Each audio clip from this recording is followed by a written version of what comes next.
하다 보면 패입니다. 대지 면적분의 무슨 면적?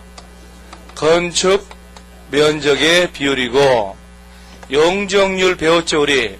용적률은 대지 면적분의 건축물의 연면적이다. 이렇게. 연면적은 각층 바닥 면적의 합계. 이렇게. 건축 면적이란 말 쓰죠, 이제. 건축 면적이 나와야 건폐율이 나오는 거예요. 그러면 보통 건축 면적 어떻게 하냐? 일반적으로 건축물이 이렇게 있으면, 콘크리트 건축물은 외벽이 됐을 거 아니에요. 외벽이 사각형 건물 딱 있다면 위에서 봤을 때 수평 투영한다. 설계도면을 바로 딱 깔아놓고 위에서 본다는 얘기인데, 예를 들어서 요걸 위에서 보면 건축 면적 계산하세요 라고 나오면, 외벽에 이제 위에서 본 거예요. 두께가, 외벽 두께가 50cm다 라고 치면, 건축 면적은 어떻게 계산하냐면 외벽의 중심선이란 말을 써요. 그래서 이 외벽 두께가 50cm 줬죠, 지금. 그러면 건폐율 산정할 때는 이 대지 면적의 건축물이 차지하고 있을 때 어딜 기준으로 하느냐? 요게 외벽이면, 요게 외벽에 요 기준으로 하면 내부선, 요게 외벽의 중심선, 요거는 외부선이 되는 거예요. 어딜 법으로 기준 잡고 건폐율 적용할 것이냐?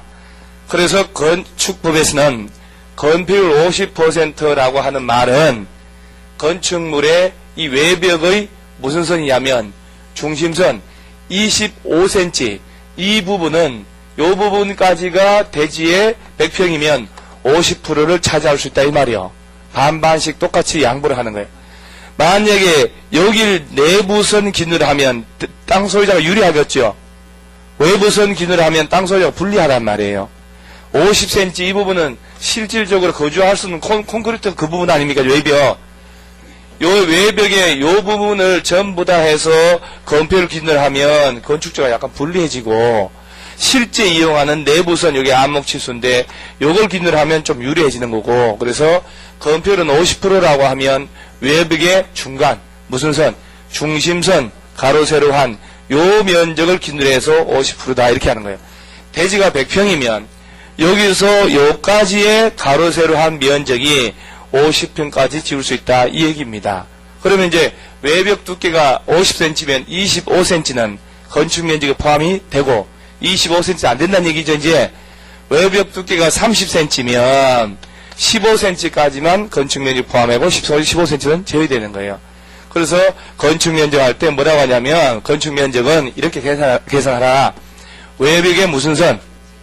중심선. 외벽이란 말 나왔죠. 그런데 그 책에 이제 그때 저 뒤에 배웁니다만, 지금 건축물은 기둥과 벽이란 말 나왔죠. 지금 벽으로 된 건축물도 있지만 벽이 없이 기둥만으로 된 건축물도 있을 수 있죠. 그러면 예를 들어서 정자 건물 같은 경우에 기둥이 요 4개가 이렇게 딱 설치돼 가지고 지붕이 있다. 그러면 외벽이 없잖아. 지금 건폐율 산정할 때 외벽의 중심선이라는 말 쓸 수가 없는 거라. 이때 어떡하냐? 이 기둥도 나름 중심이 있을 거 아니야. 이렇게. 그러면 요 가로 세로 한 이 외곽 기둥의 중심 둘러싸인 수평 투영 면적이 건축 면적이 되는 거예요. 결론은 무슨 얘기냐면, 건축물은 지붕은 반드시 있어야 되지만 기둥이나 벽은 둘 중에 하나만 있어도 된다는 얘기요. 그러면 객관식에는 이렇게 어렵게 되냐? 아니에요. 절대 그런 게 아니고 이걸 장난친다니까. 지붕과 기둥 및 벽이 있는 것이라고 장난치는 거예요. 이렇게 둘 다 있어야 된다라고 시험을 낸다 이 말이요. 그러면 안 됩니다. 개념을 이렇게 던질 때. 그래서 거기 보면 건축물은 토지에 정착하는 공작물 중에 지붕과 기둥 또는에다 동그라미 딱 치면 되는 거예요. 복잡하게 생각할 것도 없고요. 이에 부수된 시설물들이다 해서 쭉 나오는데 외울 것도 없고. 자, 그럼 이제 건축물이 뭐냐? 연습하면 토지에 정착하는 공작물 중에서 반드시 뭐가 있어야 되고, 지붕과 기둥 또는 벽이 있는 거라면 건축물로 분류된다. 용도 나오는데 여기는 지금 바로 용도가 들어가는데 요약집이라 지금 건축법 제외되는 4가지가 안 들어가 있거든, 지금. 그래서 요 제외란 말 나오지, 저기 두 번째. 예를 들어서 제외된다는 얘기는 요 4가지는 건축법 적용하지 않겠노라. 사람이 거주하더라도, 요 요건 갖추더라도. 그래서 문화재 보호법에 따라 지정되거나 가지정된 문화재 쓰지 마세요. 쓰지 마. 그냥 요약집에 없는 거는 없는 대로 그냥 가는 거예요. 없는데 이거 없다고 해서 욕심내서 또 쓰고 그래봐야 근심만 가슴에 안고 있는 거예요. 잠이 안 오고 담담하게 듣고 있는 거예요. 사실 내 개인적으로 볼 때 있잖아요. 요약집 있죠, 요거. 이것만 달달 외워도요 65점 나옵니다. 60점, 65점 나옵니다. 달달 못 외워서 그렇지. 이것도 만만치 않단 말이에요. 근데 요거 나중에 기본서 가지고 기본서 몇 바퀴 딱 하고 난 다음에 다시 이거 탁 읽어보면 이게 술술 넘어가거든요. 이거 여러분 나중에 버리지 말고 한 이제 길이나 2주 내에 교과서 나오니까 버리지 말고 이거 가지고 있다가 기본서가 싹 나오면 그거 한 6개월 수업 듣고 난 다음에 다시 꺼내보세요. 이게 얼마나 유용한지 몰라요. 기본서 들고 다니기는 불편한데 이거 들고 얇잖아요. 들고 다니면서 수시로 읽어보는 거예요, 수시로. 그러면 이게 이것도 진도 쭉쭉 나가 있기 때문에 별로 지루하지가 않아요, 이걸로. 그래서 계속 공부는 반복하셔야 돼요. 예를 들어, 문화재 같은 경우는 사람이 상주하든, 지붕이 있고 벽이 있든 관계없이 일반 건축물로 보면 안 된다는 얘기예요. 문화재 보호법에 따라 적용하기 때문에 일반 건축법 적용을 한다, 안 한다? 안 한다. 그 다음에 철도, 궤도, 선로, 부지 안에 있는 각종 철도 관련된 시설이 있어요. 플랫폼, 운전 보안 시설들, 구름다리 같은 것들, 급유, 급수, 급탄 설비 나오는데 그런 거 외울 필요 없이 철도 관련된 시설 나오면 철도, 선로, 부지 안에 있는 시설이기 때문에 일반 대지가 아니란 말이에요. 철도법으로 규제하노라. 그 다음에 고속도로, 통행료, 징수시설 나옵니다. 여러분 고속도로 톨게이트 시설 보면 톨게이트 시설 이렇게 들어가면 여기 사람 앉아서 돈 받고 표 주고 이렇게 하잖아요. 이렇게 24시간 사람이 상주하잖아요. 그래도 얘는 건축물로 보지 않고 도로법에 따라 설치하고 관리하는 일반 구조물로 보는 거예요.